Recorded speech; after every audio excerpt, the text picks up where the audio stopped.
हाय दोस्तों, आप सभी को मेरे और एक प्यारा मिनी ब्लॉग में हार्दिक स्वागत। तो दोस्तों, ये वीडियो जो कि बहुत ही कम समय का होगा भाई और बहुत ही इंटरेस्टिंग होगा, जो भी टोटल हम बांग्ला में बोलेंगे भाई, ठीक है ना। तो यहाँ पर देखिए मेरा बेटा जो परेशान कर रहा है अपने माई को। नो की खाबे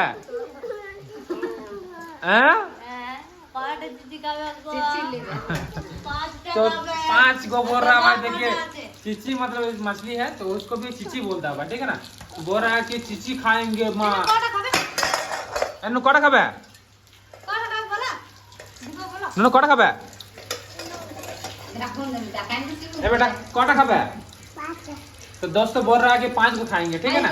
और के पीस तरह देखिए दोनों 4टा আছে 4টা হয়ে যাবে। কেমন লাগবে খাইতে? बोलो बोलो बोलो তুমি बोला बोला बोला দেখাচ্ছি तुम्हें দেখাচ্ছি। तो दोस्तों मतलब ये अपने हाथ से मतलब वीडियो बनाना चाहता है, ठीक है ना।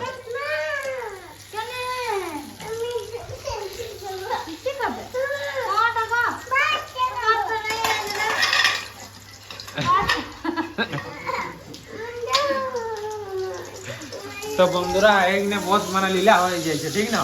एक ना भावो और 4टा মাছই আছে, একটা পিসে আছে মাছি কোটা, রাঘব পায়েল 2টা, মা 3টা, বাবা 4টা, দাদু 5টা আর কাকা 6টা আর আমি নিয়ে 7টা।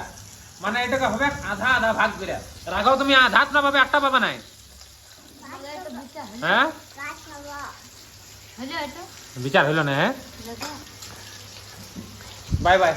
আধা আধা খাওয়া চাইছি, ঠিক না। Bye bye.